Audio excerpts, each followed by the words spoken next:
Bonsoir à tous, bienvenue. On a l'opportunité et la chance d'accueillir Hugo Lambard, préparateur physique du Landerneau Bretagne Basket ce soir, pour parler des préventions des blessures et surtout par rapport à la reprise des entraînements post-confinement.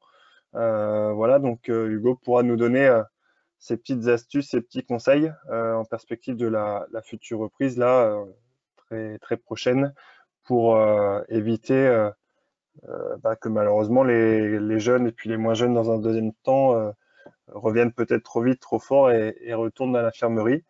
Donc merci Hugo pour ta présence, pour ta disponibilité. Et puis je te laisse te présenter rapidement avant de partir sur l'intervention. Très bien. Bon, tout d'abord, merci beaucoup à Delphine et Jonathan là, pour l'invitation.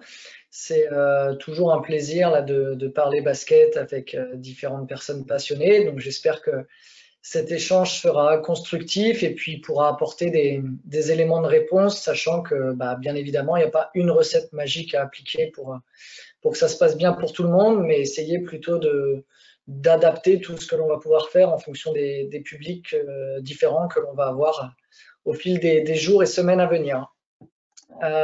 Donc, pour me présenter rapidement, donc je m'appelle Hugo Lambard, j'ai 27 ans, je suis préparateur physique au sein du Landerneau Bretagne Basket depuis 5 ans, c'est ma 5e saison là. J'interviens sur le centre de formation et sur l'équipe professionnelle au quotidien. Et je coach en parallèle une équipe senior, senior filles région, et qui du coup me permet aussi de comprendre un petit peu les problématiques que l'on peut avoir, qui sont complètement différentes que celles d'une équipe professionnelle. Et donc le fait de ne pas avoir beaucoup de créneaux d'entraînement, de comment est-ce qu'on place la préparation physique sur des équipes qui s'entraînent 2-3 fois semaine, quel choix on peut faire à travers ça. Donc, on va essayer de revenir sur la question durant la présentation. L'idée, moi, ce que j'avais dit à Delphine, c'est que je veux pas forcément que ce soit qu'une présentation. L'idée, ça va être de pouvoir échanger entre nous et puis de prendre des idées d'un peu tout le monde, certainement, et puis de réussir à travers le contexte que l'on a, de voir ce que l'on peut mettre en place, ce que l'on peut maîtriser pour essayer de reprendre le mieux possible après cette situation qui est très étrange, où on n'a pas beaucoup de recul non plus. Donc, on va essayer de trouver des éléments de réponse là-dessus. Voilà, c'est bon. Donc, le premier point là, que l'on voulait aborder, c'est donc quels sont les risques après une période de confinement, de pseudo-déconfinement, puis de reconfinement. Et en tout cas, ce qui est sûr, c'est qu'il y a eu un arrêt de l'activité pendant de longues semaines. Et donc, savoir quelle est la meilleure possibilité, s'il y en a une, de reprendre une activité pour diminuer le plus possible le risque de blessure.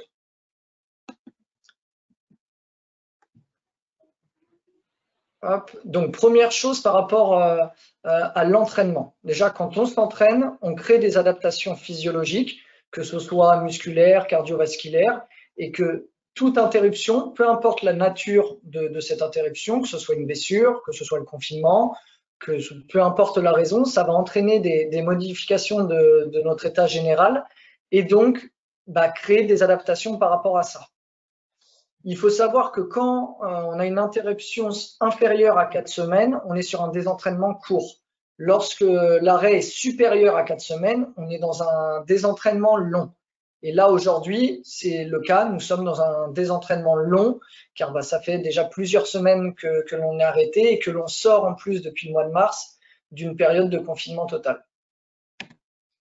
Et donc, généralement, d'après les différentes études scientifiques, il faut 2 fois la période d'inactivité pour retrouver son niveau de base. Donc, ce qui est important, c'est comment est-ce qu'on a utilisé cette période de confinement. C'est déjà de faire un petit peu un état des lieux de chaque personne pour savoir ce que chaque personne est différente et on ne va pas pouvoir travailler de la même manière avec tout le monde. Entre ceux qui ont utilisé la période de confinement pour faire des choses, ceux qui n'ont rien fait durant cette période-là, ceux qui ont des profils qui sont différents aussi. Donc, première question, c'est comment est-ce que j'ai utilisé cette période de confinement? Le deuxième axe, c'est quelles remarques est-ce que je peux faire à propos de mon corps? Quel changement il y a eu au niveau de mon corps? Quel est mon niveau de physique global actuel? Est-ce que je sens que je cours de la même manière, que je peux tenir une même durée d'effort sur une même intensité? Donc ça, c'est assez subjectif et c'est vraiment propre à chacun. Mais l'idée, c'est de faire un petit état des lieux de la personne. Est-ce que je me sens prêt aujourd'hui à rejouer au basket tout de suite? Ou est-ce que je vais avoir besoin justement de retrouver un certain niveau physique de base pour pouvoir pratiquer cette discipline en limitant le risque de blessure? Et donc, une fois que j'ai répondu à ces différentes étapes, quelle stratégie je vais vouloir mettre en place pour retrouver ou améliorer mon niveau physique? Donc là, c'était juste pour déjà, l'idée première, c'est de faire l'état des lieux. Pourquoi est-ce que c'est important de faire un état des lieux? Là-dessus, je vais reprendre une étude qui a été faite après le lockout en NFL en 2011, où sur une année classique en NFL, il y a environ 5 ruptures de tendons d'Achille par an. Là, la situation en 2011, il y a eu plusieurs mois de lockout. Donc, on voit qu'il y a eu le Super Bowl en février. Ensuite, il y a eu le lockout pendant plusieurs mois. Et ce qu'on a pu remarquer, c'est qu'il y a eu 12 ruptures du tendon d'Achille en un seul mois, et donc 10 sur les 12 premiers jours d'entraînement. Donc ça, c'est quelque chose qui doit nous alerter, on doit en prendre conscience et éviter de répéter les erreurs du passé.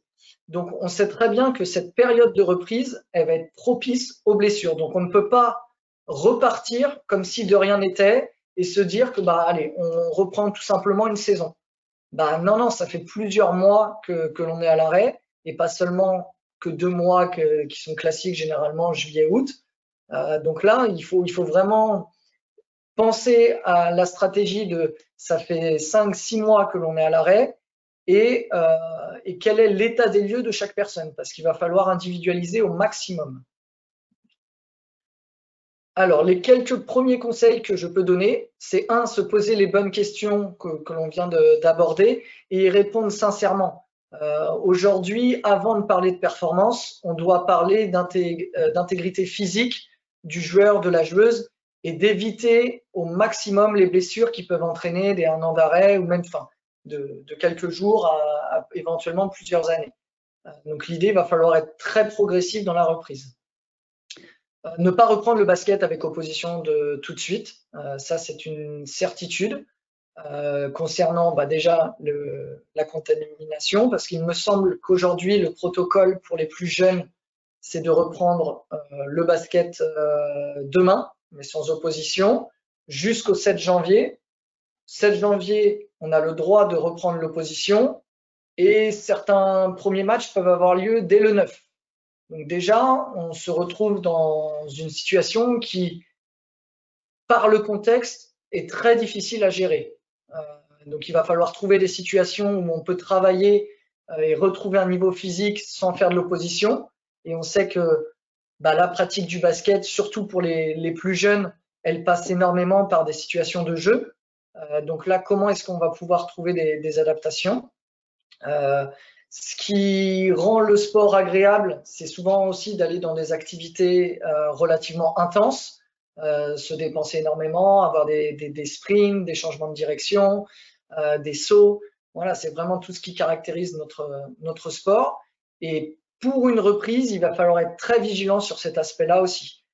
Donc pas d'opposition, avoir une activité relativement intense, ne pas aller pour moi dans des pourcentages supérieurs à 80% de la FC Max, qui se caractérise tout simplement par des sprints, des sauts, des changements de direction intenses. On va essayer de simplifier les choses au maximum et d'éviter d'avoir des activités trop longues. Sur des phases de reprise, il est beaucoup plus intéressant d'en faire un petit peu tous les jours que beaucoup rarement. Donc, un deuxième conseil que je peux apporter, c'est d'éviter d'avoir des situations d'activité relativement intenses qui dépassent 45 minutes. Mais c'est aussi pour moi un premier axe dans le fait de j'ai mon créneau d'entraînement d'1 heure et demie. j'ai 45 minutes où je vais pouvoir mettre de la pseudo-intensité, ce qui me donne 45 minutes pour soit avoir un réveil d'avant-entraînement et d'accorder de l'importance sur l'après-entraînement. Et je pense que cette période doit nous faire évoluer dans les manières d'aborder l'entraînement qui n'est pour moi pas juste un entraînement basket. Il y a une préparation à l'entraînement et il y a un après-entraînement. On va y revenir un petit peu plus précisément tout à l'heure. Et donc 1 à 2 séquences par jour, là pour le coup c'était un peu plus sur les équipes haut niveau et qui peuvent s'entraîner plusieurs fois par jour, mais rien ne nous empêche de se dire que d'habitude on s'entraîne 2-3 fois dans la semaine, et je vais adapter mes entraînements et puis je vais donner aussi un programme que toutes les joueuses vont pouvoir faire en autonomie durant le reste de la semaine. Et on va essayer de voir justement qu'est-ce qui est intéressant de faire au début. Est-ce que on n'est que sur du cardio au départ, que sur du renforcement musculaire? Est-ce qu'on alterne certaines choses? Donc on va aborder ces différents sujets. Pour moi, il y a 3 mots-clés qui sont vraiment ultra importants pour cette phase de reprise. C'est la régularité, la progressivité et l'échauffement. Et dans l'échauffement, j'ai même aussi envie d'y mettre la prévention de blessures et l'aspect de récupération. Mais ces axes-là, il faut vraiment que dès qu'on mette en place une séance ou un programme, ce soit les mots-clés pour guider notre préparation. Okay.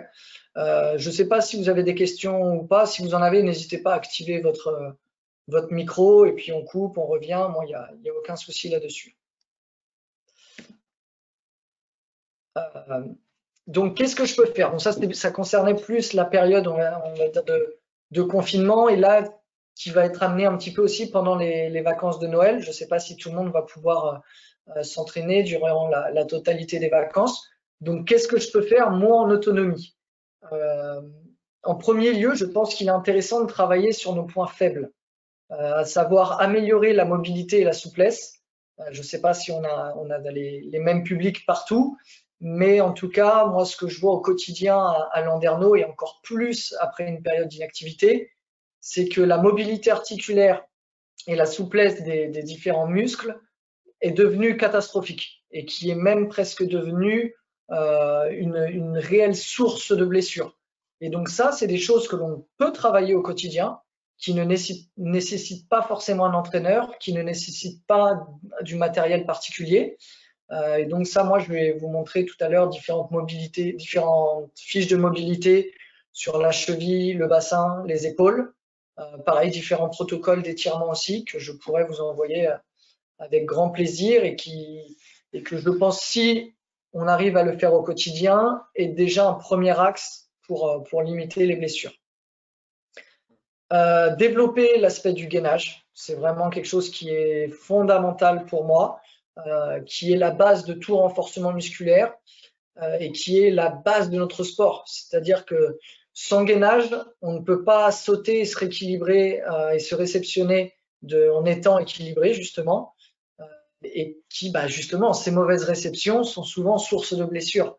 Et pour améliorer ces réceptions, le travail de gainage est vraiment fondamental. Faut-il encore connaître les bonnes postures de gainage? Et donc là-dessus, pareil, on viendra faire un point et je vous donnerai moi quelques aspects clés pour avoir des situations de gainage bien réalisées.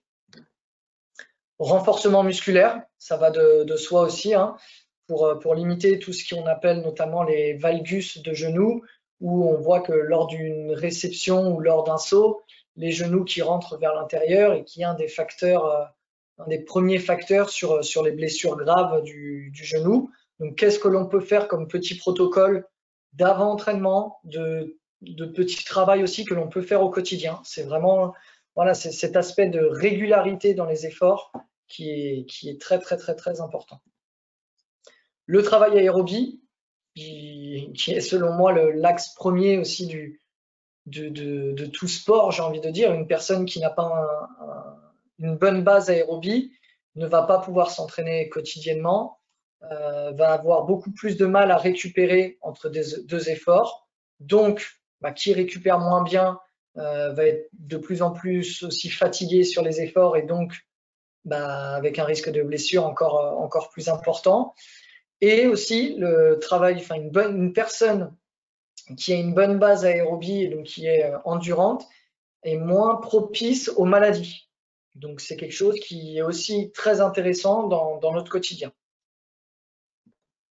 Et renforcer notre pied, ça c'est un gros chemin de bataille là actuellement qui est pareil, ultra important dans notre sport.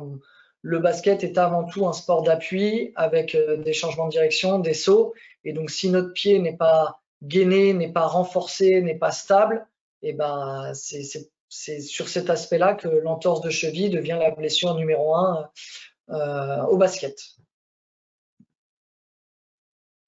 Donc, je ne sais pas si déjà vous avez des premières questions là-dessus. C'était vraiment une présentation en guise d'introduction.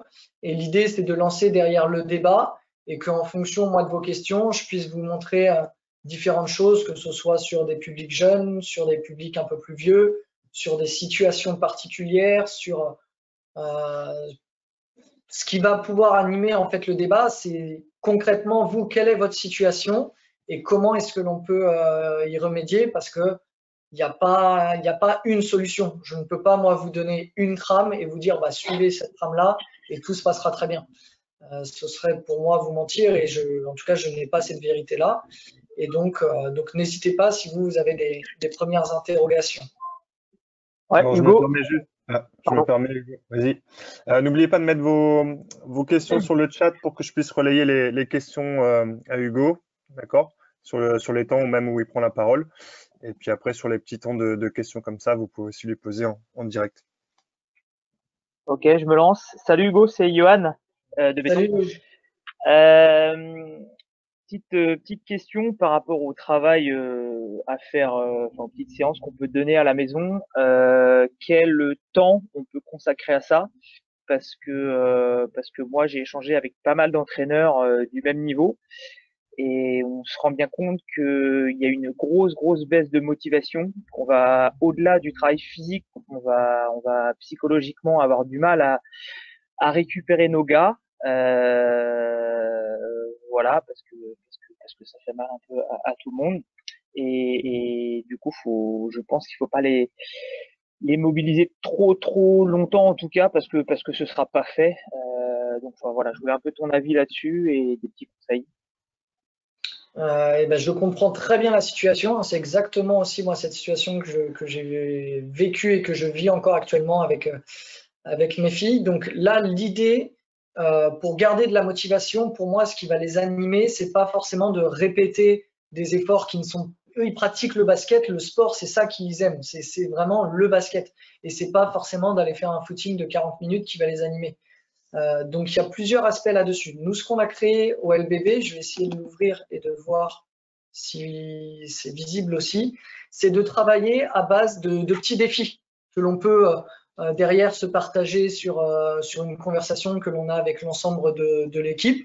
Ça vient pas même à la base du LBB, c'était le pôle basket du Lyonnais, je crois, qui avait mis ça en place durant le confinement et que j'ai trouvé très intéressant et dont on s'est inspiré, nous, pour justement, durant les périodes où on s'entraîne pas, de réussir à garder du lien et sous principe de défi, ce qui permet de garder cet esprit un petit peu de motivation. Est-ce que là, vous voyez bien le document? Oui, c'est bon. Ouais, donc je vais le défiler un petit peu. Et l'idée, donc, c'était de travailler sous 30 jours avec différents petits défis et avec des défis qui étaient regroupés en plusieurs catégories. Aérobie, renforcement musculaire, récupération, fun et plaisir. Et ça, pour moi, il est fondamental celui-là pour regarder justement cet aspect de motivation. Et divers. Donc du coup, on y avait greffé aussi un protocole de mobilité et un protocole d'étirement. Que ça, moi, j'avais conseillé de faire le plus souvent possible. Peu importe le moment de la journée, peu importe le jour, c'est des choses que l'on peut faire vraiment tout le temps. Et donc, avec quelques règles dans l'idée de diminuer le risque de blessure. Donc, je le survole un petit peu. S'il y a des aspects que vous voulez voir en particulier, n'hésitez pas. Et dans tous les cas, moi, sinon, ça, je pourrais également l'envoyer. Donc, on avait une première partie sur un protocole de mobilité de bassin, protocole de mobilité de cheville, mobilité au niveau des épaules, un protocole d'étirement voilà, qui est très simple, hein, qui est vraiment, on avait indiqué nous le temps, les postures un petit peu pour pouvoir les réaliser en autonomie. Et donc là, on arrive sur les parties défis. Et donc, il y a des défis qui peuvent se faire en solo ou même en duo, ou cet aspect aussi également de bonus, qui peut être par exemple effectuer un run and bike de 40 minutes, 20 minutes de course plus 20 minutes de vélo. Et puis, le bonus, c'est de réussir à motiver un de ses amis, un de ses proches à le faire avec nous. Ce qui va peut-être nous permettre d'éviter cette routine d'un petit peu de solitude. Et puis, si je réalise le bonus, ça me donne 2 points en plus, par exemple. Et l'idée, c'est au fur et à mesure du mois de réaliser le plus grand nombre de défis possible, ce qui nous apporte le plus de points possible. Et sur chaque défi, il y a une possibilité d'avoir un bonus, et ce qui nous permet du coup de garder cet aspect un petit peu de motivation et puis de se challenger avec tout le monde. Et l'idée d'avoir une dizaine de défis différents par catégorie, c'est si je n'aime pas ce défi-là, je peux faire autre chose. Et je reste en fait acteur de mon projet. Et pour moi, la motivation, elle passe par ça. C'est si aujourd'hui je prends du plaisir à faire ce que j'ai envie de faire et que je vois que ça me fait du bien et que ça me permet de partager ça avec mes potes du basket, et super, je vais être motivé, je vais réussir à reprendre un petit peu un niveau de forme. En gros, ce que tu es en train de nous dire là, Hugo, c'est quand trouver le moyen d'activer la motivation des pratiquants et des pratiquantes, et qu'à partir de là, quelles que soient, on va dire, les conditions derrière, il n'y aura pas forcément d'excuses. Quand il y a la motivation et le plaisir, la pratique se fait un petit peu naturellement. Et via le ludique, quel que soit l'âge, c'est quand même le meilleur moyen. C'est ce que tu es en train de nous expliquer. Tout à fait. Vous voyez, moi, ça, c'est un programme qu'on avait fait, qu'on a envoyé, je ne sais pas si vous voyez sur le titre, au U15 et aux seniors. Parce qu'entre les deux, nous, on a le centre de formation et là, c'est un peu différent dans le sens où l'idée, là, c'est de performer vraiment. Donc, c'est des programmes qui sont différents. Mais sur des publics amateurs, il ne faut pas oublier que l'idée, c'est de se faire plaisir à travers le sport. Et que avant de parler de performance et de record sur un 5 km ou de tout calculer à la seconde près pour arriver vers une performance, nous, ce que l'on veut avant tout, c'est du plaisir. Et donc, ces défis permettent de travailler tout en s'amusant. Voilà un petit peu aussi sur les défis de renforcement musculaire.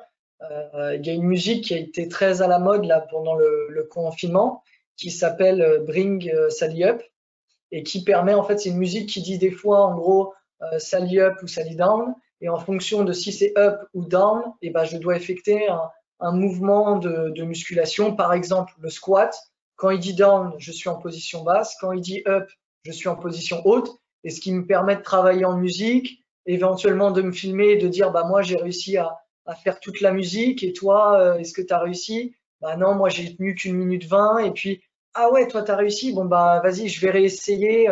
Aujourd'hui j'ai fait 2 minutes, super, on s'éclate, on se challenge, et puis on bosse en même temps, quoi.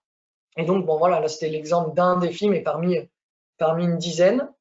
Les défis fun et plaisir qui sortent un petit peu de l'aspect de base qu'on va avoir sur une préparation physique, à savoir courir et faire du renfort. Là, c'est par exemple créer un parcours d'équilibre chez soi, à travers des coussins, à travers marcher sur une chaise, on peut essayer justement d'être le plus créatif possible, de se filmer, de l'envoyer aux copains et de pousser un petit peu les limites de chacun dans la réflexion. Et puis, ça va nous permettre de travailler notre équilibre, de travailler notre cheville, de travailler le gainage, et puis tout simplement de retravailler notre niveau de préparation physique. Ça peut être des petits défis si on a un panier proche de chez soi, de marquer 10 tirs à 3 points le plus rapidement possible. Et puis voilà, de tout ça, en gardant un peu la même idée, de se challenger et de se défier entre nous, entre copains, et de s'envoyer tout ça, quoi. Pareil, voilà, sur divers, c'est des choses qui, nous, notamment sur le U15, on essaye aussi de travailler sur l'éducation. Avant d'être entraîneur, on est aussi éducateur. Et donc, l'idée, c'était de regarder un film en anglais sous-titré, ou d'être capable de ne pas manger de sucre pendant tant de temps, de faire un gâteau avec seulement différents ingrédients, voilà, et de garder cet aspect aussi de partage pour garder l'intérêt de discuter tous ensemble et que ce soit pas juste une discussion fermée en lien avec le basket uniquement. Disons que tu profites de ce support-là, en fait, Hugo, pour aussi créer plus de liens, comme tu disais, extra basket sur ton groupe. Et du coup, partager et faire découvrir aussi davantage, surtout quand il y a des nouveaux joueurs et joueuses, comme ça peut être le cas dans pas mal de clubs et d'équipes, faire découvrir aussi les différentes personnes malgré le contexte actuel, quoi. C'est un petit peu C'est l'idée. ça, tout à fait. Tout à fait.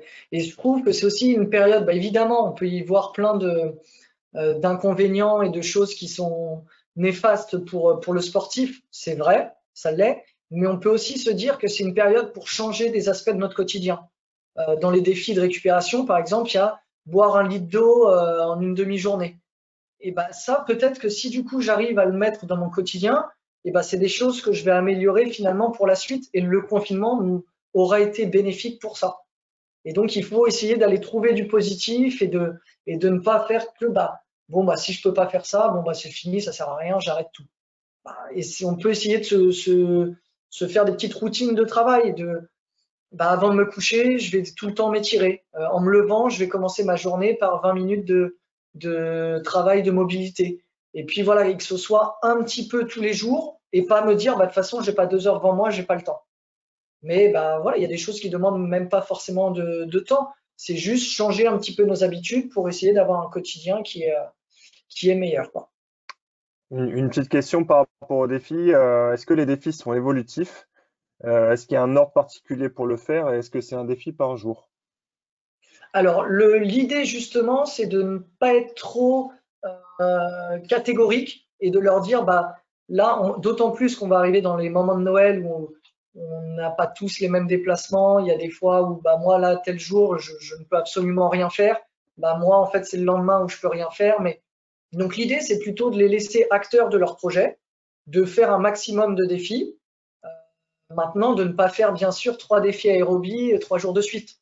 C'est un petit peu ça pour le coup du bon sens, mais c'est dans les règles qu'on avait mis de base, qui sont ici quelques règles à respecter pour éviter justement d'aller tout de suite dans de la surcharge. Mais globalement, les défis sont faits pour reprendre en douceur et il n'y a pas de travail fractionné avec du sprint, avec du 15-15, des choses comme ça. On est vraiment plus sur un travail poids de corps, sur un travail de relance et qui va nous permettre, en plus des 1 ou 2 entraînements basket que l'on va pouvoir avoir, de travailler au quotidien, quoi.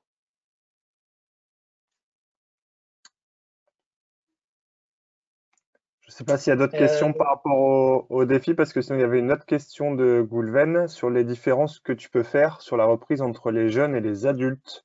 Et sur la poursuite, le désentraînement a-t-il les mêmes effets entre les jeunes et les adultes? Alors pas du tout, parce que entre un jeune et un adulte, les profils sont complètement différents et on ne fait pas la même chose avec un U13, un U15, un U18, un senior.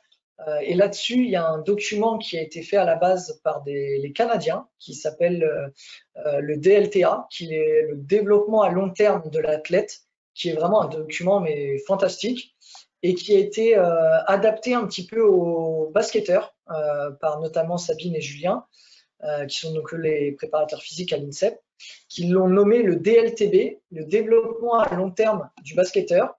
Où est-ce que je l'ai rangé celui-ci? Tac. Donc on va le survoler ensemble et pareil, si vous le voulez, moi je vous l'envoie avec aucun souci.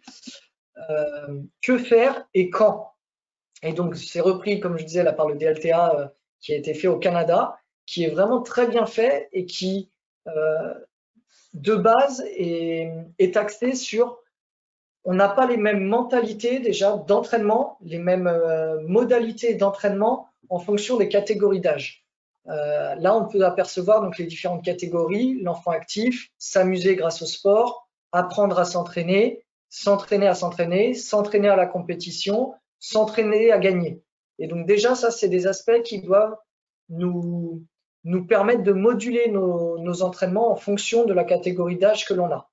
On ne va pas s'entraîner à gagner avec des U13 et on va peut-être s'entraîner à gagner avec une équipe de NF1, NM1 ou voilà, on va s'entraîner à la compétition avec une équipe de prénat parce que l'idée c'est quand même de gagner des matchs et on va pouvoir s'entraîner à la compétition à partir d'un public U18.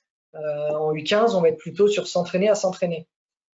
Et donc là, l'idée, ça c'est plutôt des axes, on va dire, pour les différentes catégories d'âge. Et donc là, ils illustrent bien avec les catégories d'âge sur les différents stades d'évolution. Et bon, je survole l'origine. Si ça vous intéresse, je vous l'envoie. Vous pouvez le lire vous. Et puis l'idée, nous, ça va être de répondre à la question de Goulven. Et voilà, ce tableau-là est vraiment pour moi fondamental. Et en tant qu'éducateur, entraîneur de basket, on doit être au courant de ces choses-là.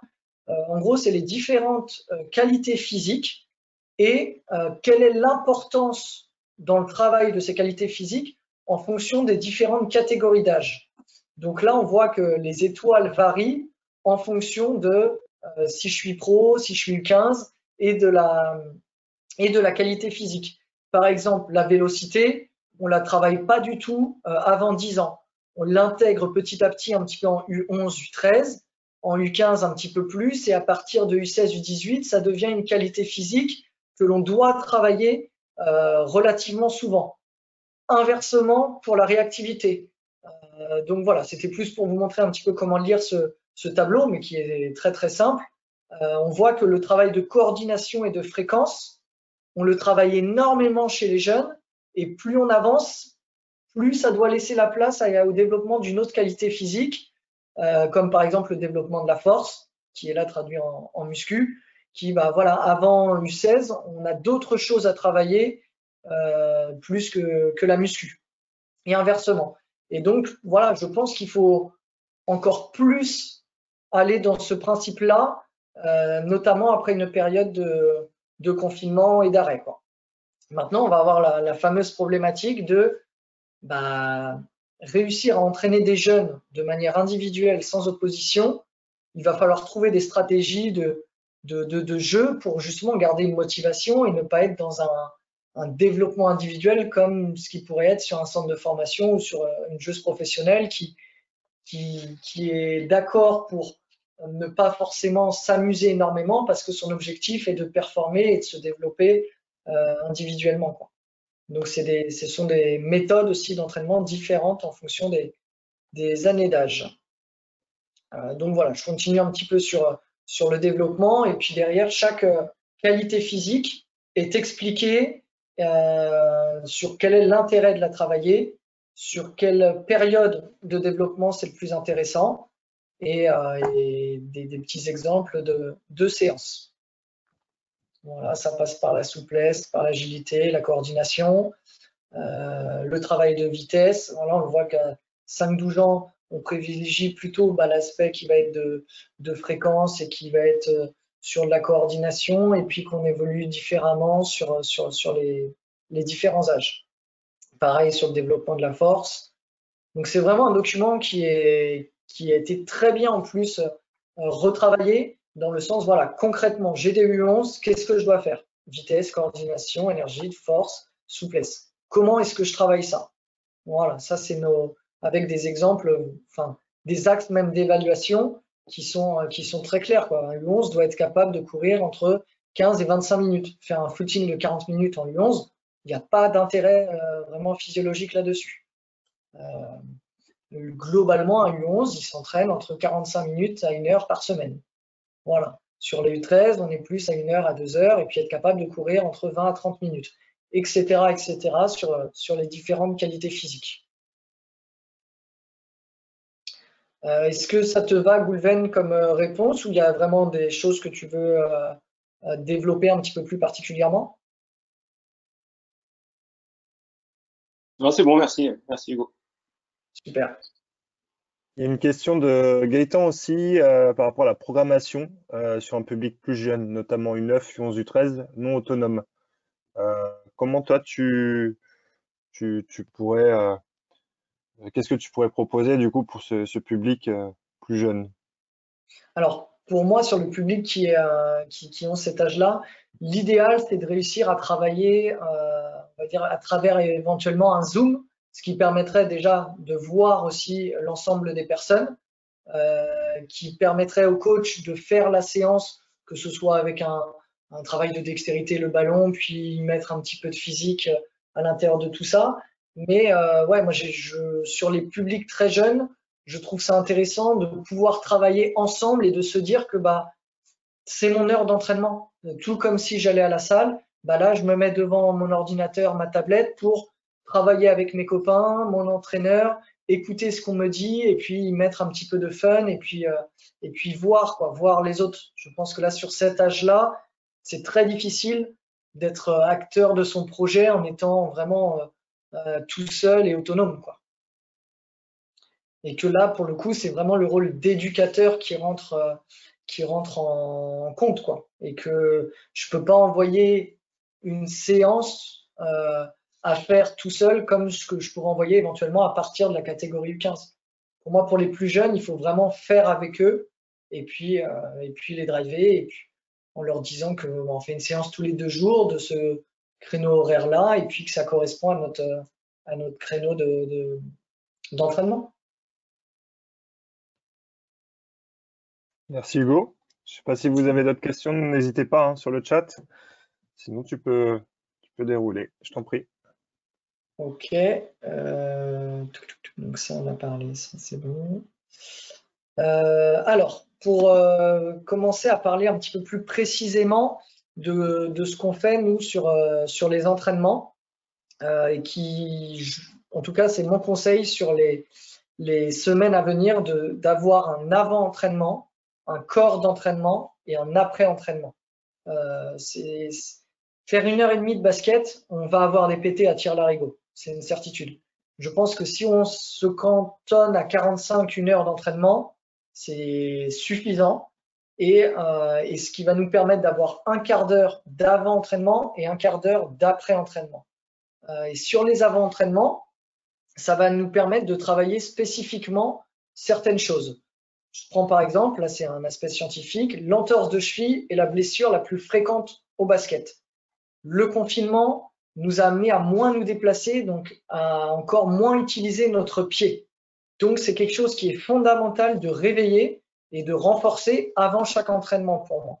Donc là-dessus, on a par exemple, voilà, une petite routine qui demande vraiment très peu de matériel, un élastique qui coûte 1,50 € sur n'importe quel site, pour travailler, réveiller le pied sur un travail d'avant en arrière, sur un travail d'extérieur vers intérieur, sur un travail, là ici, c'est du grip avec les orteils. On peut tout simplement, on n'a pas forcément besoin d'une plaque de mousse, hein. Ça peut être un t-shirt par terre ou une serviette. Et avec mes orteils, je viens travailler ça.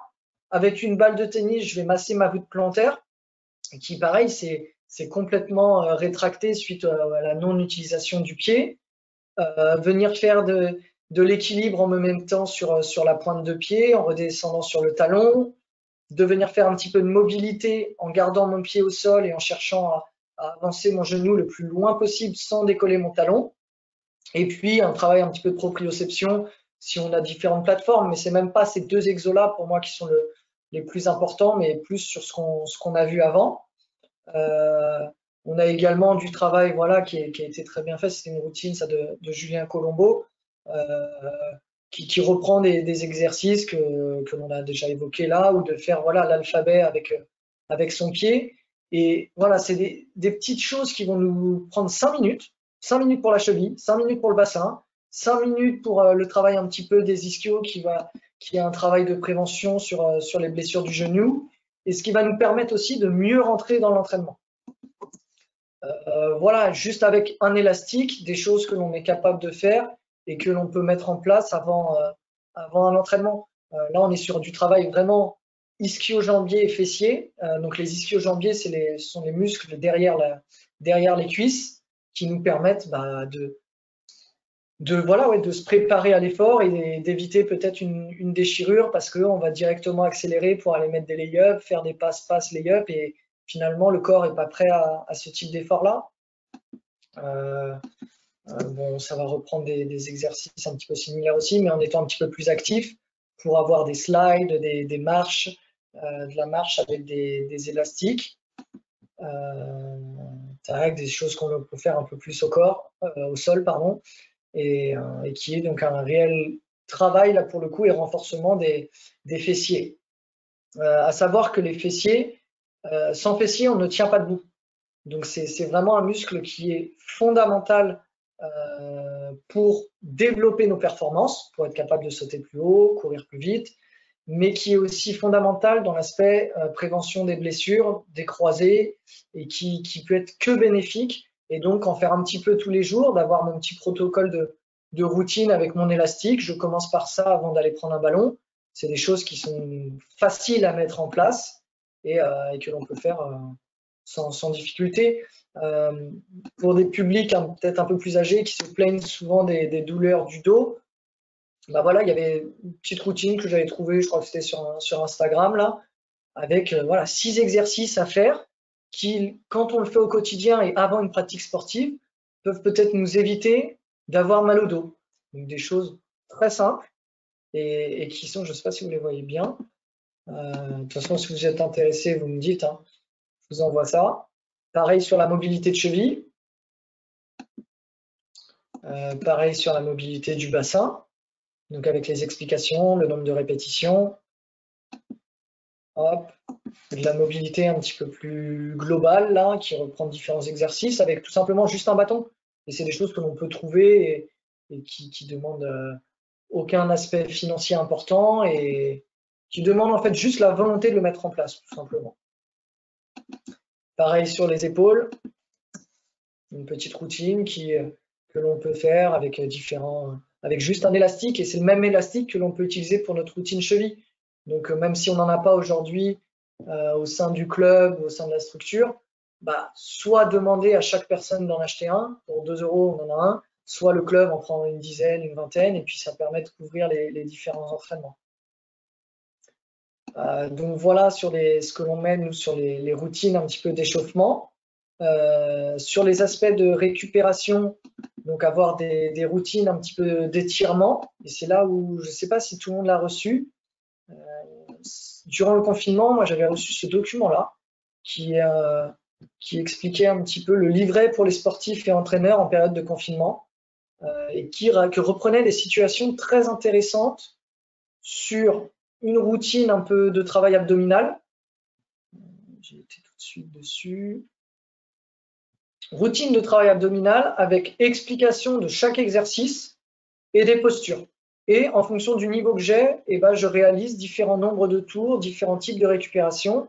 Et puis voilà les explications des bonnes postures de gainage. Et je trouvais ce document vraiment très très intéressant. Même chose sur une petite situation de travail des membres inférieurs, des bas du corps, là, avec voilà, différents exos, explication de ces exercices en dessous, et qui voilà, là, une fois de plus, il n'y a pas de matériel, c'est juste des plots. Et donc, on peut se dire, on commence notre entraînement par 15 minutes de routine. Derrière, on fait 30 minutes de basket. Puis, on fait 15 minutes de renforcement abdos. Puis, de nouveau, 20 minutes de basket. Et puis, on conclut pendant 10-15 minutes de protocole d'étirement avec un petit peu de proprioception et de gainage. Et puis, voilà, ça va changer un petit peu notre façon d'entraîner. Mais on a tous un petit peu les mêmes problématiques. Quand on s'entraîne 2 fois par semaine, quand est-ce que je peux faire du physique? Et maintenant, c'est fondamental, c'est hyper important pour l'intégrité physique du joueur, de la joueuse, et c'est un moment pour pouvoir, c'est un moment maintenant pour pouvoir changer nos habitudes de travail. Il y a même des petites séances de travail gestuel. Donc voilà, un document qui est assez riche, qui pareil, si vous m'envoyez un mail, aucun souci, je vous transmets tout ça. DLTB, on en a parlé. Récup, les étirements. Side up, cardio. Je rebondis juste par rapport à ce que tu dis, Hugo. C'est vrai que c'est revoir aussi notre façon d'entraînement. Et là où on sait que pour beaucoup d'entraîneurs et d'éducateurs, il y a quand même un souci sur des créneaux d'entraînement qui sont des fois un petit peu restreints. Cette partie-là, en fait, peut être faite sur le côté, même si une équipe est en train de s'entraîner. Ça peut être réalisé en ce qu'on appelle en pré-warm-up avant leur entraînement. C'est ça, c'est aussi l'idée d'optimiser ce temps-là, en fait. Exactement, exactement. Et là-dessus, nous, je sais que sur le centre de formation et sur l'équipe pro, c'est quelque chose qui fait partie de l'entraînement. On a un avant, un après. Alors oui, les pros, c'est sûr, ils sont payés pour ça, ils viennent à la salle sur un créneau de 3 heures, on a le temps de faire bien les choses. Mais à nous de pas copier le modèle, mais peut-être de s'inspirer et de se dire, bon, bah, aujourd'hui, pendant 10 minutes, je vais faire ça, et puis demain ou après-demain, et bah, pendant 10 minutes, je vais faire ça. Et puis peut-être que ça va intéresser le sportif et il va se dire, bah, aujourd'hui, je me sens mieux après l'avoir fait, et bah, je vais l'intégrer dans mon quotidien. Et puis bah, finalement, c'est vrai que quand je m'étire, et bah, je m'endors mieux, et puis bah, j'ai moins de douleur dans le bas du dos. Et bah, c'est des petites habitudes que je vais prendre et que, en effet, au début, on l'a fait à la salle, mais aujourd'hui, je le fais quotidiennement. Et là, quand on arrive à rendre le sportif autonome sur son avant et son après, bah, pour moi, on a tout gagné. C'est vraiment positif là-dessus, quoi.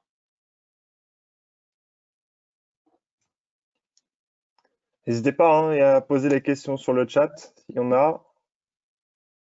Sinon, après, je pense que j'avais peut-être d'autres éléments à présenter. Il nous reste une dizaine de minutes ensemble. Pas de souci, Elsa. Les défis ne sont pas évolutifs. Ah oui, donc ça, les questions là, ok. Je ne sais plus, est-ce qu'il y avait d'autres questions, Delphine, auxquelles je n'ai pas répondu? Je vais reprendre le document. Alors moi, si là, j'ai sous les yeux, il y avait sur les équipes qui s'entraînent 2 fois par semaine, comment faire du travail physique. Bah, justement, exactement comme ce que je viens de présenter. Pour moi, il faut qu'on va vouloir garder, bien évidemment, notre grosse partie basket, mais prendre 10 minutes pour se préparer, prendre 10 minutes pour améliorer notre récupération, et puis à l'intérieur de ça, y greffer du travail physique, quoi. Parce que ouais, vas-y. bah, aujourd'hui, moi, je veux vraiment aussi rebondir sur l'aspect hyper important des étirements. Ça a été un énorme flou. Je trouve que là, on commence à y sortir un petit peu. Mais s'il y a des personnes qui ne sont pas convaincues par les étirements, moi, quand c'était le flou comme ça, je me suis renseigné un petit peu sur les études, savoir scientifiquement qu'est-ce qui est dit sur les étirements. La première des choses, c'est qu'une personne raide se blesse beaucoup plus qu'une personne souple. Donc ça, déjà, c'est un fait, c'est acté, une personne raide se blesse plus qu'une personne souple. Donc on a tout intérêt à être souple plus que raide. Derrière, oui, mais quand on s'étire juste avant un effort, bah, du coup, l'effort est moins bon ou on perd en performance. Alors, l'étude qui dit ça, c'est une grosse séance d'étirement passif, donc des étirements où je garde ma posture assez longtemps, et qu'il y ait une diminution de 5% de la performance dans les 5 minutes qui ont poursuivi les étirements. Mais c'est-à-dire que si une personne s'étire 20 minutes avant ou 15 minutes avant son entraînement, elle va perdre 5% de ses qualités physiques pendant 5 minutes. Je ne pense pas que c'est la mer à boire. Et si ça nous permet d'éviter des blessures, eh ben c'est hyper intéressant. Et en tout cas, une autre chose aussi, c'est que c'est sûr qu'après un effort, ces étirements-là, il n'y a aucun souci. Donc, ce que l'on peut faire et ce que moi je conseille, c'est de faire des étirements passifs après une séquence d'entraînement et de faire des étirements activo-dynamiques avant un entraînement. Et des étirements activo-dynamiques, ça correspond en fait à s'étirer pendant 5 à 10 secondes, réaliser un mouvement physique qui va nous permettre de recontracter, de revasculariser le muscle et de le répéter plusieurs fois.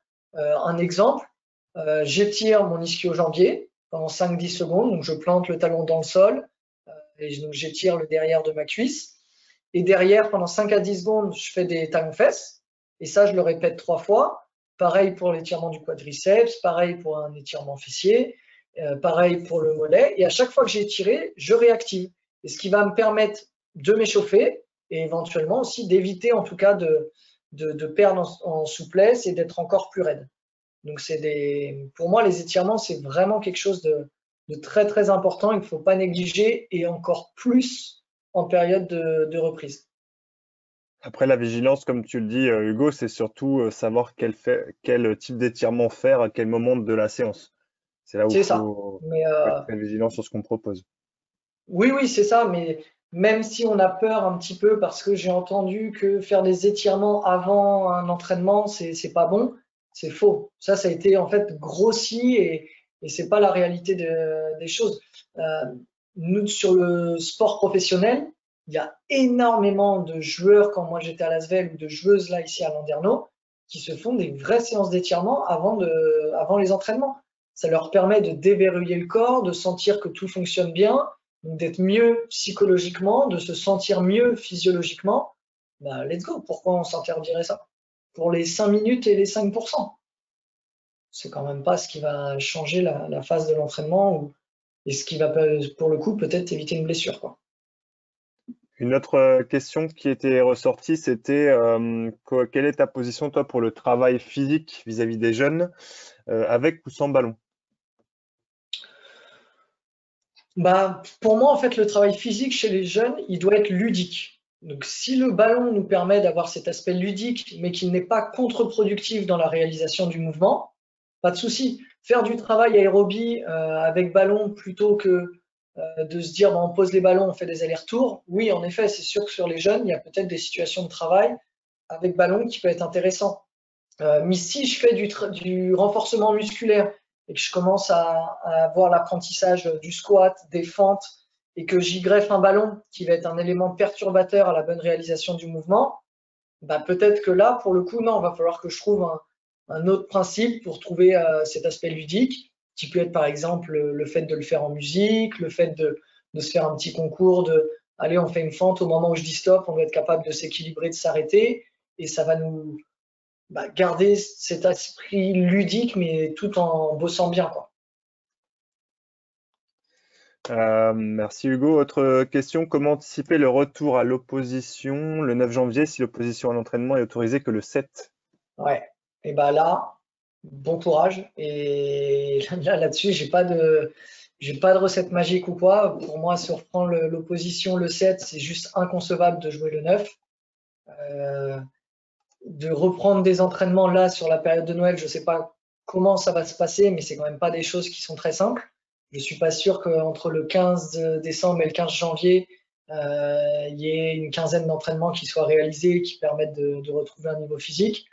Donc c'est pour ça que moi je pense qu'il est ultra important de faire un programme et de recentrer un petit peu tout le monde, de peut-être refaire un team meeting via ordinateur pour vraiment retrouver de la motivation ensemble, se donner des petits temps de travail au quotidien, de reprendre à travers les trois mots-clés, hein, la régularité dans les efforts, la progressivité dans les intensités, dans le volume, et puis de faire très attention aux échauffements et aux périodes de récupération. Maintenant, voilà, si on dit qu'on reprend l'opposition le 7 et qu'on est obligé de se faire de l'oppo le 7 parce qu'on a match le 9, c'est juste un énorme risque de blessure. Pour moi, ça paraît très très tôt de dire on reprend la compétition le 9. Maintenant, c'est pas moi qui décide de ces choses-là. Et soit on doit faire avec, il n'y a pas de choix, c'est comme ça. Donc, on essaye de trouver, nous, notre stratégie qui nous va bien et qui est un juste milieu entre prévention et performance, savoir où est-ce que moi, je décide de mettre le curseur. Mais plus on va reprendre l'opposition rapidement, les intensités fortes, plus ça va être dangereux. Et on ne peut pas faire de l'opposition sans se dire qu'on est dans une intensité modérée. Le joueur, il va vouloir marquer, donc il va vouloir être sur des appuis intenses, sauter haut, se battre sur des rebonds, défensivement avoir des slides qui peuvent être forts, donc des grosses contractions musculaires. Donc s'il n'y a pas un travail qui est fait en amont de ça, on va droit vers la blessure. Donc là, c'est vraiment un travail où moi, j'ai pas de recette magique là-dessus. Je sais que moi, sur mes filles, je vais leur envoyer un programme physique. Enfin, déjà, sur les semaines qui sont passées, elles avaient tout le temps un programme physique à faire le lundi pour la semaine.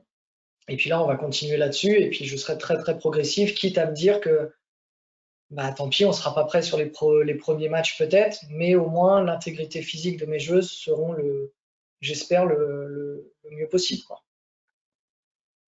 Par rapport à ça, je rebondis un petit peu. Donc, ouais, effectivement, il y a peu de chances qu'il y ait beaucoup de personnes prêtes pour le premier match au 9 janvier. Mais si toi, tu avais une marche à suivre un petit peu sur l'intensité, justement, charge de travail et surtout intensité qui se rapproche un petit peu des situations de match, sous quel délai tu pourrais amener ça sur un programme éventuel ou Bah, j'ai envie de dire, tout dépend d'où on part, quoi. Est-ce qu'on part avec un groupe de sportifs qui n'arrivent plus à courir 10 minutes? Est-ce qu'ils sont entretenus durant cette période-là?